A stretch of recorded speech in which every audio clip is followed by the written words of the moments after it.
کوئی مغرب سے متاثر ہوتا ہے، کوئی عیسائیت سے متاثر ہوتا ہے، کسی کو لبرلزم اچھی لگنے لگتی ہے، اور کوئی جو ہے وہ کہیں لڑک جاتا ہے۔ مجھے کسی نے کہا جی میں کسی تیسری شے کو نہیں مانتا، ایک ہوتا ہے قرآن اور ایک ہوتی ہے حدیث، بس اس کے علاوہ کوئی تیسری چیز نہیں ہوتی۔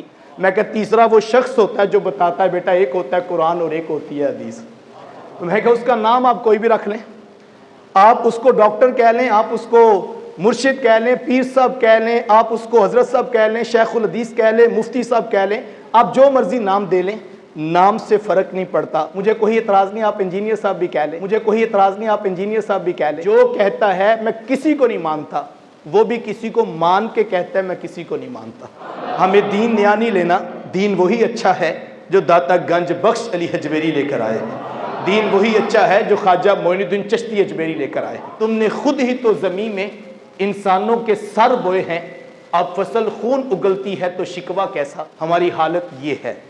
آج آ کے ممبر و محراب بچے تھے تو میں نے کہا اللہ ماشاءاللہ اچھے لوگ موجود ہیں، میں نفی نہیں کرتا، لیکن جو حال اور جو قرآن کفر کی کھیل لگی ہے، کوئی گمراہ ہوتا ہے تو کوئی جو ہے وہ کافر ہوتا ہے، اور کوئی زندیق قرار دیا جاتا ہے، اور قوم کے پاس دینے کے لیے جو موضوعات تھے اس پر جو حالت ہے وہ کسی سے بھی مخفی نہیں۔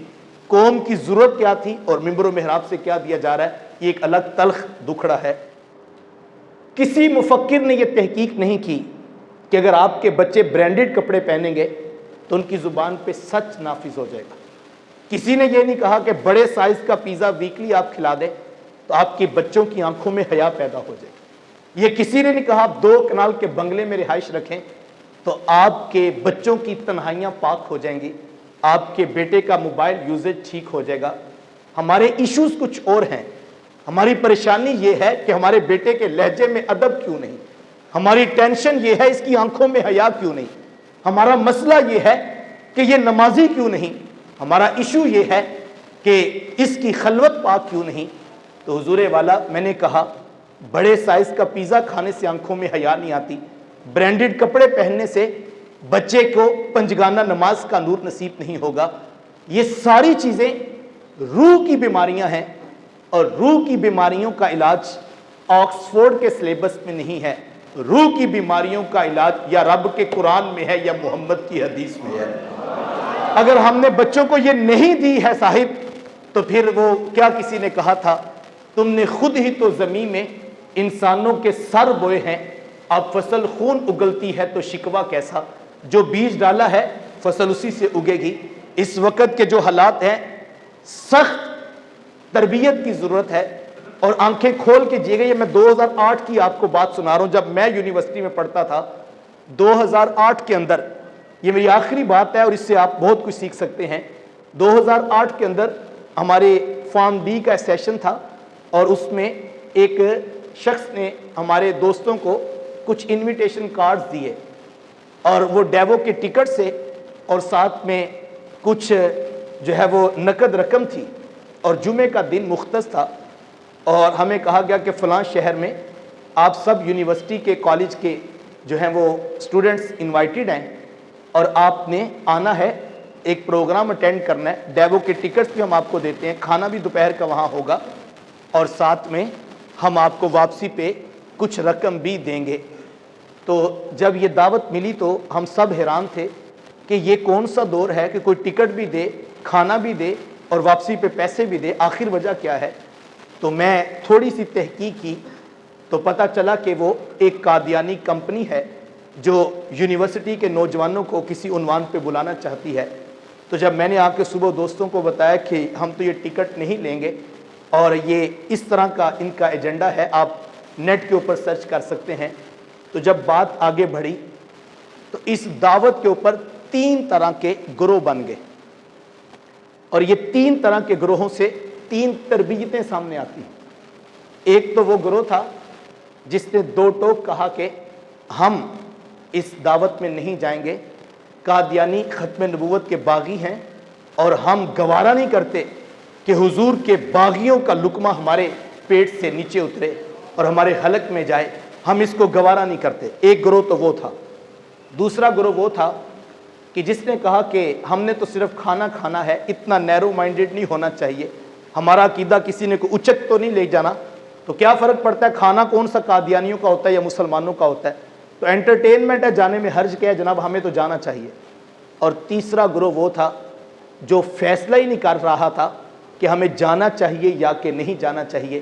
یہ تین طرح کی گھروں کی تربیت ہے، اور یہ فیصلہ ساری زندگی بچوں نے کرنا ہے۔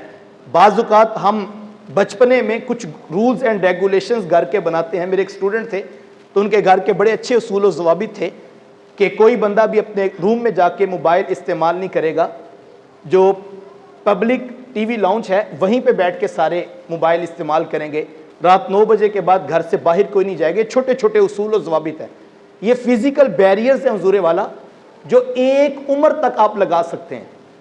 15 سال 16 سال تک آپ بچے کو لیمیٹائز کر سکتے ہیں۔ آپ نے اکیڈمی سے سیدھا گھر آنا ہے، 9 بجے کے بعد باہر نہیں جانا، فلاں دوستوں سے نہیں ملنا، ساری زندگی آپ پیرا نہیں دے سکتے۔ بچوں نے کالج بھی جانا ہے، یونیورسٹی بھی جانا ہے، بیرون ملک بھی جانا ہے، رنگ برنگ کی دنیا نے ان کے ساتھ کلام بھی کرنا ہے۔ اس کے لیے ضروری یہ ہے کہ ہم اپنے بچوں کو دین خود ان کی روحوں میں اتار دیں، اور ان کو اچھی طرح سے اپنے پاس بٹھا کے قرآن پکڑا کر، اللہ کے رسول کی حدیث پکڑا کر ان کو دین کی بنیادی ضروریات ضرور سکھا دیجئے۔ اور اگر آپ نے یہ کام کر دیا پھر آپ مطمئن ہو جائیں، بیٹا بیرون ملک جرمنی میں انجینئرنگ کی ڈگری لینے تو جائے گا، لیکن وہاں سونے محمد کا ساتھ دین بھی دے کر آئے گا، چونکہ اس نے دین سیکھا ہوگا۔ لیکن اگر اس نے خود سیکھا ہی نہیں ہوگا تو کوئی مغرب سے متاثر ہوتا ہے، کوئی عیسائیت سے متاثر ہوتا ہے، کسی کو لبرلزم اچھی لگنے لگتی ہے، اور کوئی جو ہے وہ کہیں لڑک جاتا ہے۔ میرے استاد تو فرمایا کرتے ہیں کہ بیٹا باہر سے تو خالص دودھ نہیں ملتا ہے، خالص دین کہاں سے ملے گا؟ تو اس کی ایک ذمہ داری ہمیں خود لینی پڑے گی، اور جب ہم خود اس پہ سوچیں گے تو کئی راہیں ملیں گی اپنے بچوں کو، اپنے عقائد، اپنے نظریات، اپنا دین خود ہم نے دینے کی ذمہ داری لینی ہے۔ میرے استاد مکرم فرمایا کرتے ہیں کہ بیٹا کوئی چیز پرانی ہو جائے نئی چیز خرید لیا کرو، نئی چیز میں جدت ہے، نئی چیز میں سہولت ہے، نئی چیز میں آسانی ہے۔ موبائل خراب ہو جائے تو آپ نیا لے لیجئے، اے سی اچھی ورکنگ نہ کرے تو آپ تبدیل کر لیجئے، گاڑی کا ماڈل پرانا ہو جائے آپ لیٹسٹ ماڈل کی گاڑی خرید لیجئے، اس میں کوئی حرج نہیں۔ جدید چیزوں میں سہولت ہے، نئی چیزوں میں آسانی ہے، لیکن یاد رکھیے گا دین جتنا پرانا ہوگا اتنا گنبد خضرا کے مکین کے قدموں کے نیڑے ہوگا۔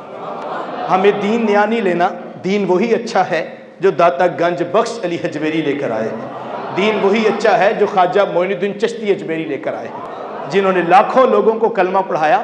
آج یہ ایک نیا ٹرینڈ نکل آیا کہ جو ہے ان پہ تحقیقات شروع کروا دی گئیں اور ایک عجیب ماحول بنا دیا۔ میں تو بھی گزشتہ نشست میں کہہ رہا تھا کہ مجھے کسی نے کہا جی میں کسی تیسری شے کو نہیں مانتا، ایک ہوتا ہے قرآن اور ایک ہوتی ہے حدیث، بس اس کے علاوہ کوئی تیسری چیز نہیں ہوتی، اور تیسری چیز کا آنا یہ گمراہی ہے۔ صرف دو چیزیں ہیں، ایک ہے قرآن اور ایک ہوتی ہے حدیث۔ تو میں نے کہا بڑا اچھا سبق ہے، اور واقعی کمال کر دیا آپ نے کہ ایک ہوتا ہے قرآن اور ایک ہوتی ہے حدیث، اور تیسری چیز گمراہی ہے، تیسری کسی چیز کی کوئی گنجائش نہیں۔ تو میں نے کہا بیٹا مجھے ایک احسان اور کیجئے۔ کہنے لگے وہ کیا؟ میں نے کہا مجھے اس شخص کا نام تو بتائیے جس نے آپ کو اتنی خوبصورت بات بتائی کہ ایک ہوتا ہے قرآن اور ایک ہوتی ہے حدیث۔ میں کہا تیسرا وہ شخص ہوتا ہے جو بتاتا ہے بیٹا ایک ہوتا ہے قرآن اور ایک ہوتی ہے حدیث۔ تو میں کہا اس کا نام آپ کوئی بھی رکھ لیں، آپ اس کو ڈاکٹر کہہ لیں، آپ اس کو مرشد کہہ لیں، پیر صاحب کہہ لیں، آپ اس کو حضرت صاحب کہہ لیں، شیخ الحدیث کہہ لیں، مفتی صاحب کہہ لیں، آپ جو مرضی نام دے لیں، نام سے فرق نہیں پڑتا۔ مجھے کوئی اعتراض نہیں، آپ انجینئر صاحب بھی کہہ لیں کہ ایک ہوتا ہے قرآن اور ایک ہوتی ہے حدیث۔ اور یہ سب سے پہلے انبیاء کے بعد امت کو جس نے پڑھایا تھا اس کا نام ہے جناب صدیق اکبر رضی اللہ عنہ۔ انہوں نے بتایا تھا کہ ایک ہے قرآن اور ایک ہے حدیث، اور اگر کوئی زکوٰۃ کی رسی بھی روکے گا تو ابو بکر اس کے خلاف جہاد کرے گا۔ تو میں نے کہا کہ تیسرے کو تو آپ بھی مانتے ہیں، کیسی عجیب بات ہے، اور میں نے کہا آپ میرے سے زیادہ مانتے ہیں، اتنا مانتے ہیں تیسرے کو کہ 14 صدیوں میں کسی کو بھی نہیں مانتے، اس ایک کو مانتے ہیں، اور اتنا مانتے۔ اور میں نے کہا جو کہتا ہے میں کسی کو نہیں مانتا وہ بھی کسی کو مان کے کہتا ہے میں کسی کو نہیں مانتا۔ وہ کیسی عجیب بات ہے۔ وہ کیا کسی نے کہا تھا تیری زلف دراز میں پہنچی تو حسن کہلائی، تیری زلف دراز میں پہنچی تو حسن کہلائی، وہ تیرگی جو میرے نامہ سیاہ میں تھی۔ تو جو آپ نے جو ہے وہ دین خود سکھانا ہے اپنی اولاد کو، یہی مقصود ہے کہ اولادوں کی تربیت ہو جائے، اور جو فتنے ہر روز منظر عام پہ آ رہے ہیں اپنی اولادوں کو اس طرح سے تیار کیجئے کہ وہ حضور علیہ السلام کے دین کا پرچم لے کر میدان عمل میں اتریں۔ اس وقت اشد ضرورت ہے ہم یہ ذمہ داری خود قبول کر لیں۔ اللہ کی بارگاہ میں دعا گو ہوں، اللہ مجھے آپ کو توفیق عمل نصیب فرمائے۔